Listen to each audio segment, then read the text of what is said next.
Isa na namang nakakalungkot nga mga idol at nakakadurog ng puso ang ating balita ngayon dahil isa na namang nga mga idol na OFW nakakauwi pa lamang dito sa Pilipinas sa bayan ng Gimba sa Nueva Ecija ay brutal na pinaslang ng kanyang mismong asawa. Umuwi lamang sana nga mga idol ang ating OFW upang magpahinga.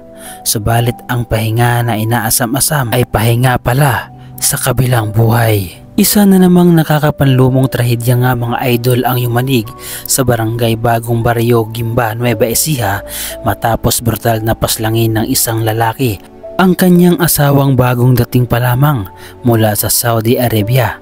Kinilala ang biktima nga mga idol na si Zainel Joy Pagaling, 34 years old, na overseas Filipino workers na 4 na araw pa lamang mga idol mula nang makauwi sa Pilipinas mula sa bansang Riyadh. Si Zainel J. Pagaling mga idol ay isang 34 anyos na OFW na bagong dating mula sa Riyadh, Saudi Arabia ay malupit na pinaslang ng kanyang sariling asawa sa mismong tahanan nito sa barangay Bagong Barrio, Gimba, Nueva Ecija habang walang kalaban-laban sa harap ng kanilang mga 3 anak. Ang suspek mga idol ay kinilala na si Manuel Diaz Mendoza, 40 years old, na residente ng Santa Rosa, Nueva Ecija ay sinasabing sinadyang hasain muna ang screwdriver na ginamit sa krimen bago paulit-ulit na inundayan ng saksak si Zainel sa dibdib at tagiliran nito hanggang sa bawian na nga ito ng buhay. Ang masaklap pa nga mga idol at masakit nito ay naganap ang karumal-dumal na krimen sa harap mismo ng kanilang 3 anak na walang nagawa kundi ang sumigaw at magmakaawa sa kanilang ama na itigil na ang pananakit at pananaksak sa kanilang ina. Subalit tila hindi pinapakinggan nga mga idol ang sigaw ng kanilang mga anak at patuloy pa rin ang ama sa pananaksak. Si Zainel mga idol ay isang mabait at responsableng ina sa kanyang 3 anak at upang mabigyan nga mga idol ng magandang bukas, magandang buhay ang kanyang mga anak ay naisipan o nagdesisyon nga mga idol si Zainel na iwan ang kanyang mga anak dito sa Pilipinas at upang makipagsapalaran sa bansang Saudi upang doon nga mga idol ay maghanap buhay, magtrabaho upang sang sa ganon ay mabigyan ng sapat na pangangailangan ang kanyang pamilya, lalo tigit nga mga idol ang kanyang mga anak.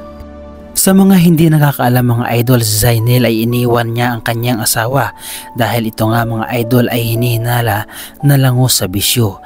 Maraming bisyo nga mga idol at hindi na natututukan ang pangangailangan ng kanyang pamilya. Kung kaya't nagdesisyon nga mga idol si Zainel na iwanan na lamang ang kanyang asawa na si Manuel. Subalit ang inaakala nga mga idol ni Zainel na matatahimik ang kanyang buhay dahil iniwanan niya ang kanyang asawa ay ito pala nga mga idol ang maglalagay sa kanya sa kapahamakan, sa panganib at ito rin nga pala mga idol ang maghahatid sa kanya sa kamatayan. Ayon nga mga idol sa natamong saksak ni Zainel, ang ginawang krimen nga mga idol ay planado at sinadya ng asawa ni Zainel dahil matapos nga mga idol di umano ng insidente ay nawawala rin ang 100,000 cash na dala ng biktima mula sa abroad at ayon sa mga saksi, isang lalaking nakamotorsiklo ang nakita umanong umalis sa lugar habang ang bahay ay naiulat na magulo at nawawala ang wallet ng biktima. Subalit naniniwala naman nga mga idol ang ina ng biktima na ang pangyayaring ito ay planado at sinadya ng asawa ni Zainel na kung saan nga mga idol habang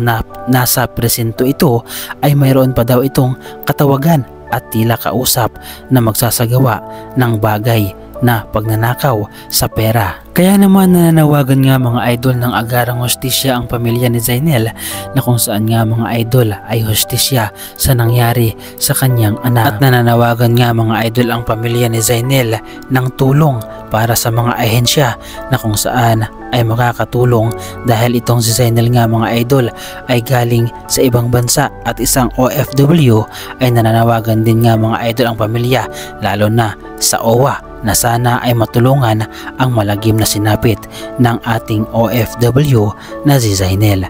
At narito nga mga idol ang panawagan ng pamilya. Andito tayo ngayon sa bahay ng magulang ni Zainel Joy Pagaling, isang OFW na kararating lang, pero matapos ng ilang araw ay eto na yung sitwasyon niya.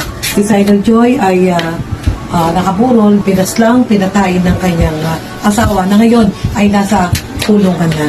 So, humihingi ng hustisya yung pamilya ni Zainel Joy, si Nanay Pearly. Hindi makatarungan yung ginawa ng kanyang asawa na umano'y may bisyo, kaya nangyari yun. So, umano'y nakipaghuwalay itong si Zainel Joy o si Joy sa kanyang asawa at isang dahilan yun sa kanilang pamilya.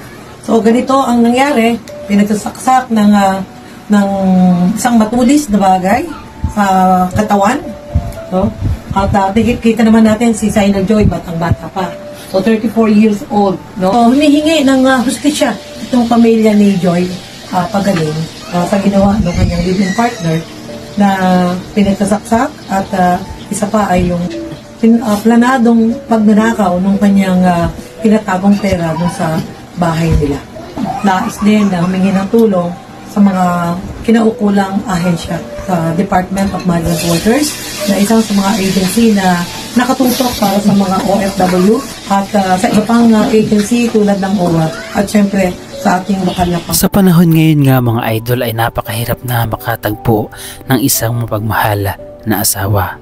Mapagmahal na kung saan nga mga idol na sana siya ang iyong katuwang sa paghahanap buhay, katuwang sa mga problema at sa pagresolba nito. Ay malungkot lamang isipin nga mga idol na ang taong ito na iyong inaasahan ay siya pa pala ang magiging dahilan upang ikaw ay agarang mapunta sa huling hantungan. Isang napakalungkot nga mga idol ang nangyari at ginawa kay Zainel na kung saan nga mga idol ay iniwan ang kanyang 3 anak dahil nga mga idol sa brutal na pangyayaring ito. Kawawa ang iniwang mga anak ni Zainel. Sino na ngayon nga mga idol ang magtataguyod sa kanila? Isang ina na walang hangad kundi mabigyan ng magandang buhay ang kanyang 3 anak. Isang ina na nagsakripisyo sa ibang bansa upang maibigay ang pangangailangan ng kanyang pamilya. Subalit ngayon nga mga idol ay paano na? Paano na ang paglaki ng mga bata? Ngayong sira na ang kanilang pamilya. Lalo na ngayon na wala na ang kanilang pinakamamahal na ina. Ina na nagsakripisyo. Ina na nagpakahirap. Tiniis ang lungkot at pagod para lamang kumita ng pera para maitaguyod ang mga minamahal na 3 anak. Kaya naman panawagan nga mga idol sa OWA na sana ay pakinggan ang hinaing ng pamilya at sana ay matulungan sila sa financial hanggat nag-aaral ang mga anak ni Zainel at hanggang makatapos ang mga ito.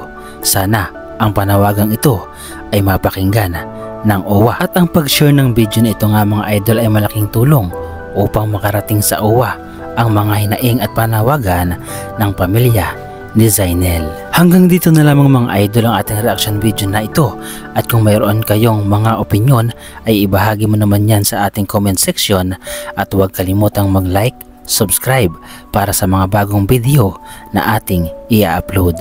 Maraming salamat mga idol.